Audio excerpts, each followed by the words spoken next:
कुर्सी का खेल बहुत ही खतरनाक होता है, कभी यहाँ कभी वहां। जो लालू यादव, जो कि कभी राहुल गांधी जी के गुणगान गा रहे थे, जो कि कह रहे थे इंडिया अलायंस की बैठक में कि राहुल गांधी जी आप शादी कर लीजिए, हम बारातियों के तौर पे आपके साथ आएंगे।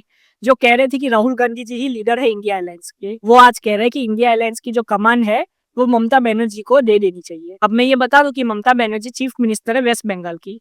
ममता बनर्जी ने हाल ही में कहा कि जो इंडिया अलायंस है वो कमजोर हो रहा है, इसीलिए उनको लीडर बनाया जाए इंडिया अलायंस का, और वो इंडिया अलायंस को चलाएगी। लेकिन अभी कौन लीडर है इंडिया अलायंस का? सबको पता है, राहुल गांधी जी। अब लालू यादव जी को लगता है कि इंडिया अलायंस और महागठबंधन अगर राहुल गांधी जी के चेहरे पे, जो असेंबली इलेक्शन है 2025 में बिहार में, अगर वो राहुल गांधी जी के चेहरे पे लड़ता है तो वो हार जाएंगे। इसीलिए वो चाहते हैं कि उनके बेटे जो है तेजस्वी यादव, उनके चेहरे पे लड़ा जाए। और मैं बता दूं कि 90% चांस है कि 2025 का जो बिहार का इलेक्शन है वो तेजस्वी यादव के चेहरे पे ही लड़ा जाएगा। लेकिन लालू यादव जी अभी से ही कह रहे हैं कि मेरा बेटा जो है तेजस्वी यादव, उसके नेम पे ही आपको इलेक्शन लड़ना होगा बिहार का। अगर उसके नाम पे आप इलेक्शन नहीं लड़ोगे तो वो इंडिया अलायंस का साथ नहीं देंगे। आप बिहार में आरजेडी का परफॉर्मेंस देखोगे लोकसभा इलेक्शन में तो इतना अच्छा नहीं रहा, लेकिन जो कांग्रेस का परफॉर्मेंस है वो अच्छा रहा। बीजेपी की सीटें घट गई और बीजेपी के एमपी भी घट गए, लेकिन कांग्रेस के एमपी बढ़े। वहीं पे जो आरजेडी है, जो कि वहाँ की रीजनल पार्टी है, जो कि डायरेक्ट टक्कर लेती है जेडीयू के साथ, उनके इतने एमपी जीत के नहीं आए जितने की जेडीयू के जीत के आए। इसीलिए वो अभी कमजोर दिख रहे हैं जेडीयू के सामने।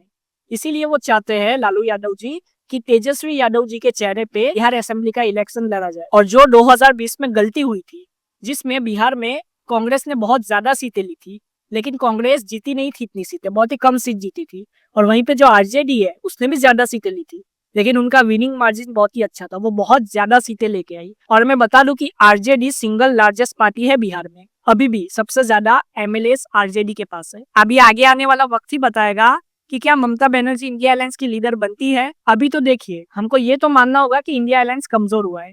हरियाणा और महाराष्ट्र के इलेक्शन इंडिया अलायंस हारा है, जिसकी वजह से जो राहुल गांधी जी की छवि है उसमें गिरावट आई है। और इसीलिए जो राहुल गांधी जी के अलायंस के नेता है, लालू यादव जी हो गए, ममता बनर्जी वैसे इंडिया अलायंस की हिस्सा नहीं है, लेकिन वो पीछे से सपोर्ट करती है इंडिया अलायंस को, वो भी अपोजिशन में है।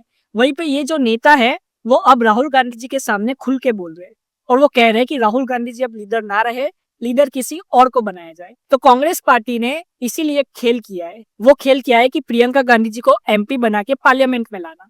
इसीलिए राहुल गांधी जी और खड़गे जी ने प्रियंका गांधी जी को वायनाड से टिकट दी बाईपोल इलेक्शन में, और प्रियंका गांधी जी जीत के आई। उनको भी पता था वायनाड की जो सीट है वो बहुत ही सेफ सीट है।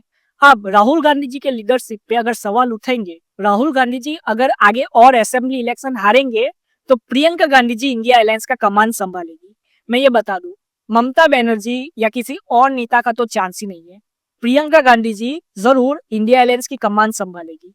सबसे ज्यादा एमपी इंडिया अलायंस में कांग्रेस के पास है, इसीलिए जो लीडर होगा वो कांग्रेस में से ही होगा। अब लीडर ऑफ अपोजिशन तो राहुल गांधी जी है, लेकिन हमको एक और चीज देखनी होगी कि राहुल गांधी जी सिर्फ अकेले इंडिया अलायंस को नहीं चला रहे।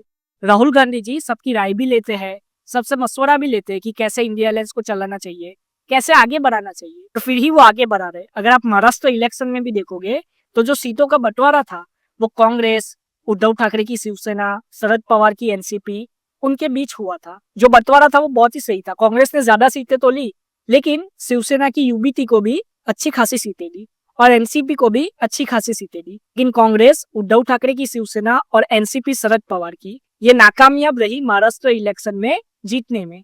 यही वजह है कि महायुति की सरकार बन गई और महायुति की लैंडस्लाइड विक्ट्री हुई, जिसकी वजह से राहुल गांधी जी को बहुत ही बड़ा झटका लगा।